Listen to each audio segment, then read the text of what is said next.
தீர்க்க முடியும். கண்டிப்பா உங்களால் முடியாது என்று எதுவும் கிடையாது. அதனால் நீங்கள் தான் இதற்கு ஒரு வழி செய்ய வேண்டும் என்றாலே நினைத்து வருகின்ற நேரம். ஆனால் அம்மா பார்வதியால் இன்னொரு வார்த்தை என்ன கேட்டார்கள் தெரியுமா? ஐயா பகவானே, 7 ஜென்மம் எடுத்தாலும் குழந்தை வரம் கிடையாது என்று சித்திரகுப்தனார் சொன்னார். சரிதான். என்ன வார்த்தையப்பா? மனது வைத்தால் முடியும். ஆமா, முடியும் அப்படி என்று சொல்லியிருக்கின்றார். அதற்கு அந்த விவரம் என்ன ஐயா என்ற உமையவள் பார்வதியால் கேட்கின்ற நேரம். ஆண்டவனால் சிவபெருமான் பின்னால் நடந்ததை நினைத்து பார்க்கின்றார். நடந்தது தெரியுமா? நாங்கள் லோகப்பட்டணத்தில்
முதல்ல நாகராஜன் நாகக்கண்ணியா இருந்தாங்கன்னு சொன்னேன் அல்லவா?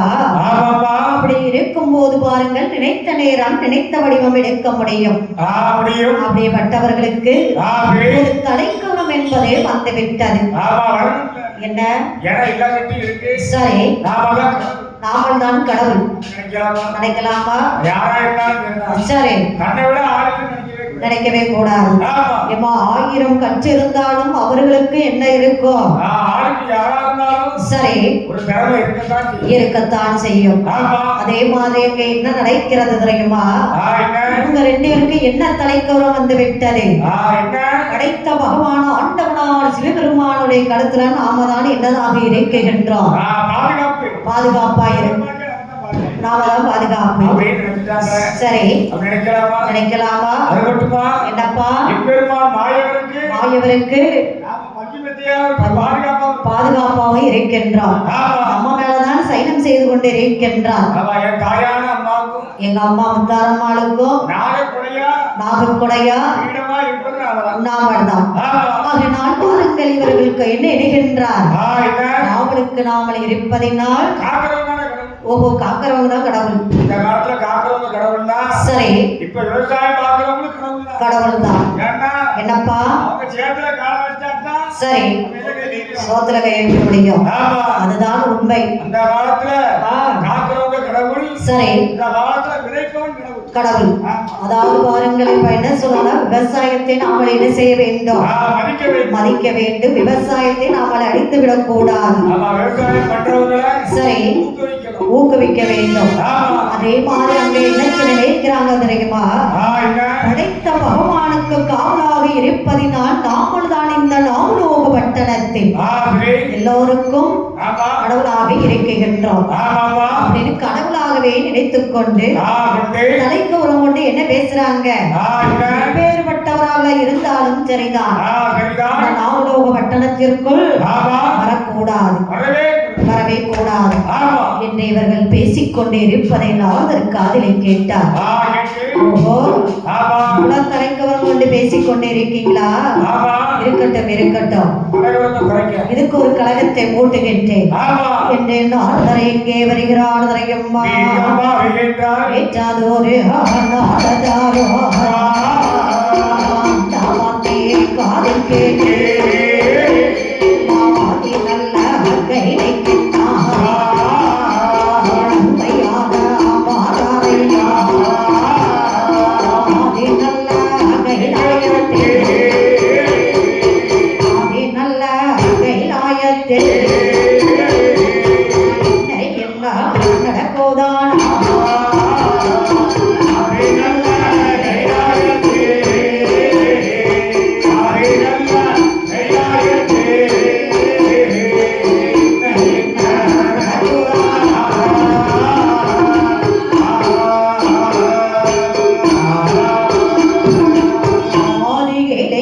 பர்வதத்திற்கு நாரதர் வருகின்ற நேரம் அங்கே யார் வருகிறார் தெரியுமா? சனி பகவானானவர் ஈஸ்வரன் என்ற பட்டத்தை வாங்கிக் கொண்டு அவர் எப்ப பார்த்தாலும் யாரை பிடிக்கலான்னு வரக்கூடிய மனுஷன் அன்னைக்கு சந்தோஷமா வாராரு. சந்தோஷமா இருந்தா தான் நாரதர்களுக்கு பிடிக்காதல்லவா? அதுக்கு முன்னாடி அவர்கள் பேர் என்னது? என்ன?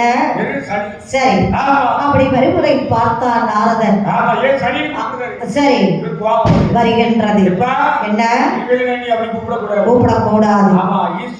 ஈஸ்வரன் பகவான் அப்படின்னு சொல்லு. நாரதரை கேட்கின்றார். நம்மளெல்லாம் அப்படி சொல்ல முடியாதப்பா, நீ எல்லாரையும் பிடித்து விட்டீர்களா? எப்படி முடியும்? மூலப்பொருளான நாங்கள் பெருமாளை பிடிக்கவில்லை, இன்னும் ஒருவர் இருக்கின்றார், அவரை பிடித்ததுண்டா? பிடிச்சு காட்டுங்க.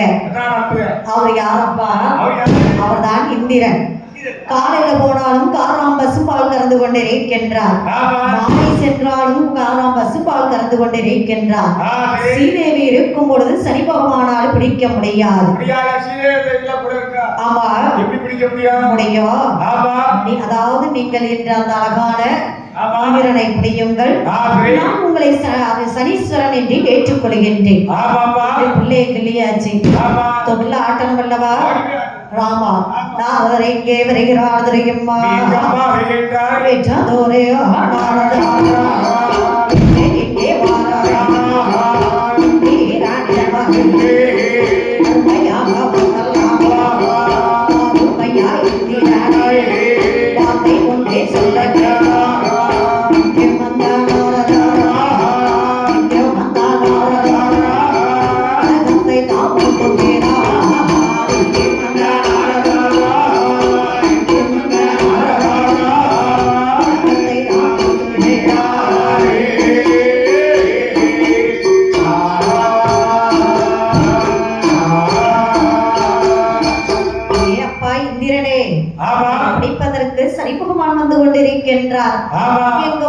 ஒளிந்து கொள்ளுங்கள், ஒளிஞ்சுக்கோங்க. கழகத்தை மூட்டினார், ஓடுகின்றார். இந்திரன் பார்த்தார், இந்திரனை பிடிக்க முடியாது. அதை நினைத்து பார்த்தாரா, பயம் வந்து விட்டது. உடனே ஓடோடி வந்து பெருமாள் வாங்கி வரும் சைனம் செய்கின்ற பால்கடலிலே வந்து ஒளியலாம். ஆனால் சிவபெருமானிடத்தில் எம்பெருமான் வாங்கியவரானவர் யார் வந்தாலும் உண்மையை பேசக்கூடியவர் தான் இருக்கார் என்று சொல்லி விடுவார் அல்லவா? அதை கடந்து எங்கே ஒளிகின்றார்? நாகலோக பட்டணத்திற்கு ஓடோடி வருகின்றார். என்ன காரணமோ? சரி, ஆகாது. சரி, அப்படியே இருக்கின்ற நேரம் ஆண்டவனார் எம்பெருமாளும் ஆகியவரை சைனம் செய்கின்ற பால்களுக்கப்பா நாகலோக பட்டணத்திற்கு ஓடோடி வருகிறார். வருகின்ற நேரம் என்ன நடக்கிறது தெரியுமா? ஏற்றாதோரோ இந்திரானோ